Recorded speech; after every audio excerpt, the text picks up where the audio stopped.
जय हिंद दोस्तों। आज का टॉपिक में आप लोगों को बताने जा रहा हूँ फंक्शन ओवरलोडिंग।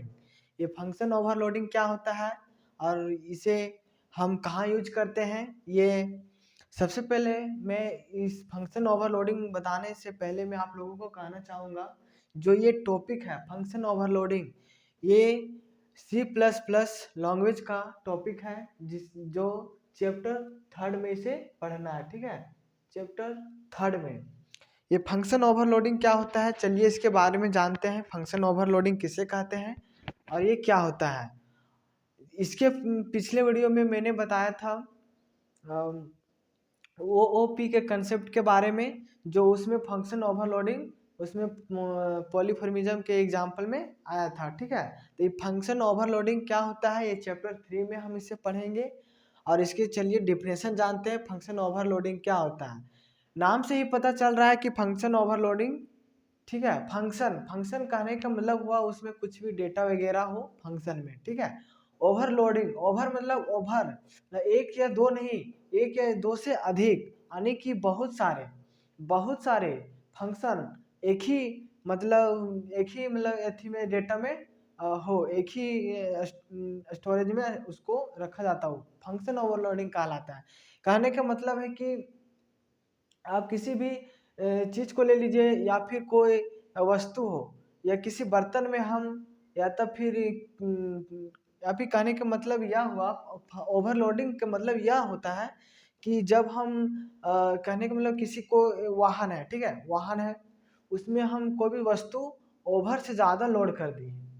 ठीक है, कोई ट्रक है, ट्रक में बहुत एक मतलब कहने की ओवर से ज़्यादा उसे लोडिंग कर दिए तो उसको हम ओवरलोडिंग कहते हैं। ठीक है, तो सिंपल से समझिए, सिंपल लैंग्वेज में समझिए, आसान भाषा में, कि फंक्शन ओवरलोडिंग वैसे कहते हैं जो मतलब एक ही प्रकार का पैरामीटर हो, ठीक है, लेकिन एक से अधिक हो उसी में।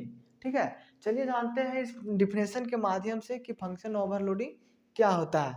ठीक है दोस्तों, उसके बाद इसमें बोल रहा है फंक्शन ओवरलोडिंग, इसमें बोल रहा है कि function having same name but different parameter is known as function overloading. ठीक है, देखिए पैरामीटर डिफरेंस हो, मैंने अभी क्या बताया कि अगर पैरामीटर डिफरेंस हो सकता है, ठीक है, लेकिन उसमें जो सेम डेटा हो, नेम हो। कभी कभी अगर यदि मान लें डेटा ना हो, पैरामीटर ले ले तो पैरामीटर भी हो सकता है, लेकिन इसमें ध्यान से समझिए या इस भाषा में कि सेम नेम हो। ठीक है, कोई भी फंक्शन में सेम नेम हो बट डिफरेंस पैरामीटर हो, ठीक है, is known as function overloading. इसको हम एक और नाम से भी जानते हैं जिससे बोलेंगे in function overloading no to overloaded. ठीक है, इसमें क्या बोल रहा है कि इन फंक्शन ओवरलोडिंग में नोट टू ओवरलोडेड, दो से ओवरलोडेड नहीं होगा, but function having same parameter और या आर्गुमेंट। इसमें ये जो मैंने पहला लाइन पढ़ा, इसमें अलग तरह से बोल रहा है, इसमें भी अलग, इसमें बोल रहा है कि हैविंग सेम नंबर, यानी कि फंक्शन के पास सेम नेम हो या फिर सेम डेटा हो लेकिन डिफरेंट पैरामीटर हो तो उसे हम फंक्शन ओवरलोडिंग भी कह सकते हैं। लेकिन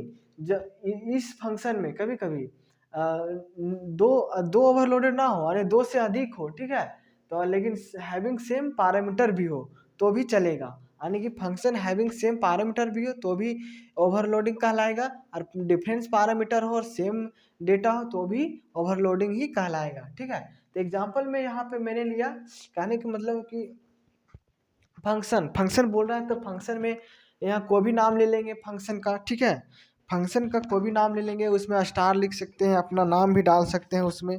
ठीक है, उसके बाद यहाँ पे मैंने फंक्शन में क्या लिया, फंक्शन का नाम मैंने स्टार रख दिया। ठीक है, स्टार में मैंने यहाँ पे कुछ नहीं दिया।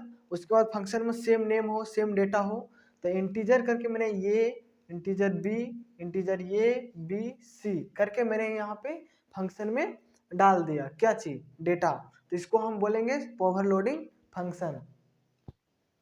तो इसी को हम बोल समझ में आप लोगों को समझ में आ गया होगा कि फंक्शन ओवरलोडिंग क्या होता है।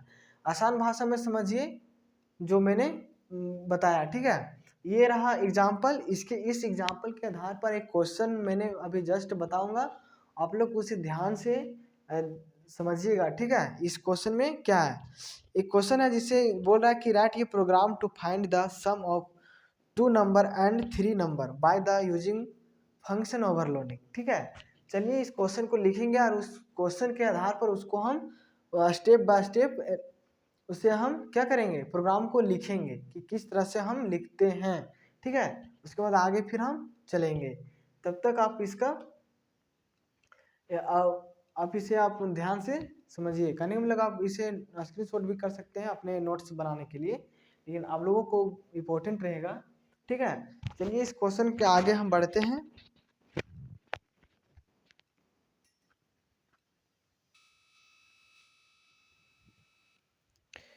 चलिए इसके आगे मैंने एक प्रोग्राम लिखा, इस प्रोग्राम को फिर मैंने यहाँ पे लिखा और चलिए समझते हैं कि इसमें क्या बोल रहा है, ठीक है।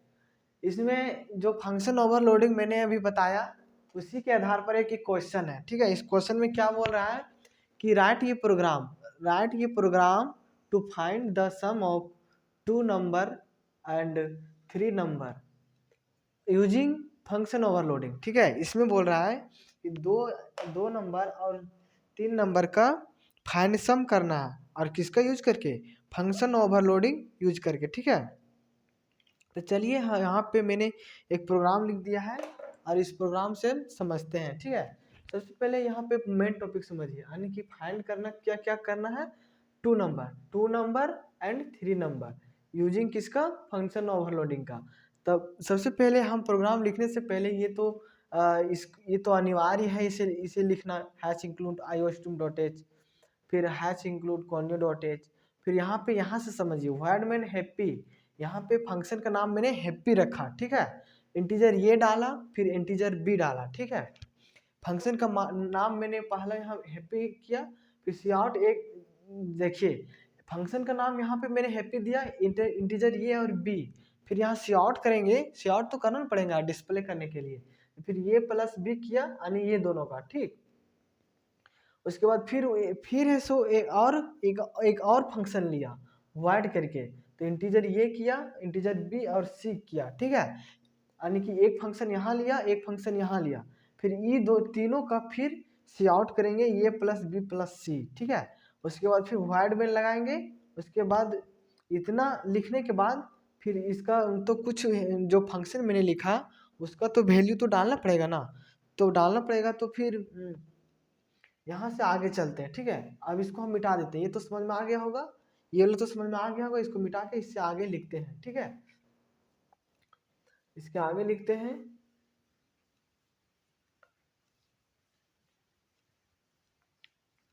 उसके बाद जब देखिए, जब यहाँ सी आउट करके ये प्लस बी किया, वाइड मैन लगाया, तो फिर हम इसको इस तरह से लिखेंगे। सबसे पहले हम यहाँ पे ये वाला टैग लगाएंगे, ठीक है। उसके बाद हैप्पी नाम से डालेंगे, हैप्पी में मेरा आ जाएगा, अब यहाँ पे 10, ठीक है, यानी कि 5 10 वैल्यू मैंने वहाँ पे सबसे शुरू में जब पहला फंक्शन मैंने नाम दिया था इंटीजर ये और बी करके, तो उसका रहा ये वैल्यू, ठीक है।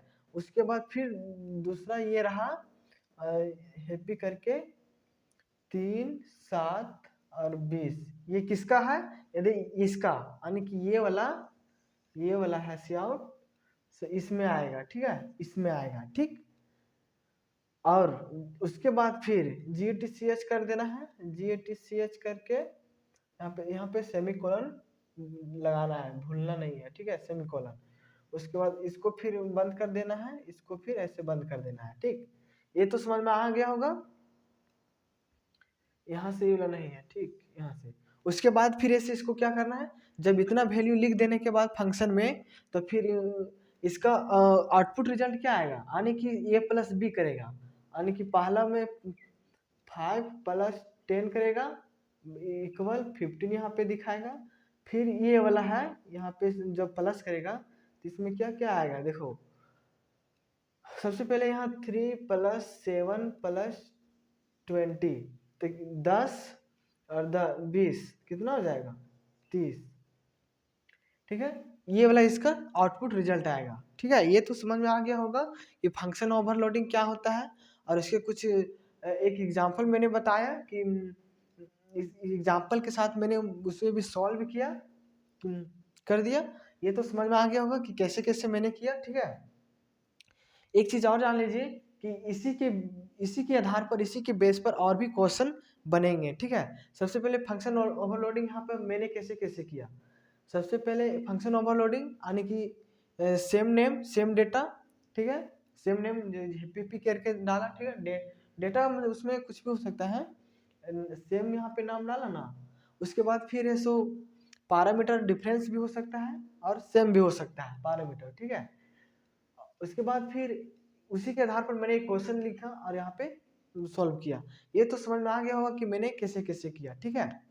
अगर यदि कुछ भी डाउट रह जाता हो तो आप लोग मेरे इस चैनल पे आए होंगे पहली बार, तो और डाउट भी है तो कमेंट में आप हमें पूछ सकते हैं, मैं आप लोगों को बताने का कोशिश करूँगा, ठीक है। और चैनल में पहली बार आए हैं तो कृपया सब्सक्राइब लाइक एंड शेयर जरूर करें, ठीक है।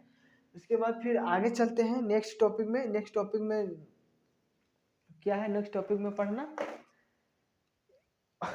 इसमें और भी क्वेश्चन बनते हैं, लेकिन सबसे पहले मैंने एक ही क्वेश्चन इसमें बताया। नेक्स्ट टॉपिक में है चैप्टर 4 में class and object. Class and object क्या होता है ये देखेंगे। ये तो समझ में आ गया कि फंक्शन ओवरलोडिंग किसे कहते हैं, ठीक है। और आज तक इस वीडियो में यहीं तक रहेगा, फंक्शन ओवरलोडिंग तक। नेक्स्ट वीडियो में मैं आप लोगों को लेकर आऊँगा जिसका नाम क्लास एंड ऑब्जेक्ट रहेगा, ठीक है। ओके दोस्तों, और फिर मैं लास्ट में ये कहना चाहूँगा कि आप लोग इस चैनल में पहली बार आए तो सब्सक्राइब लाइक एंड शेयर जरूर करें।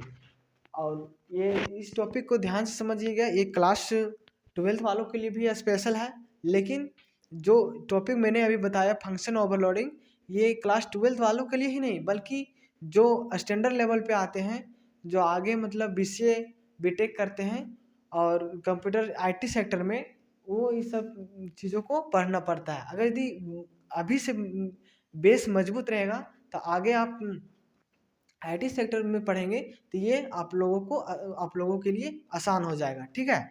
इसलिए मैं आशा करता हूँ कि आप लोग कोई भी चीज़ पढ़ते हैं तो उसे ध्यानपूर्वक दिल से पढ़िए, क्योंकि अब अगर यदि आपका बेस अभी से मजबूत रहेगा तो आगे आप लोगों को दिक्कत नहीं होगा, ठीक है। तो इसी के साथ में आप लोगों को फिर से कहना चाहूँगा, जय हिंद दोस्तों।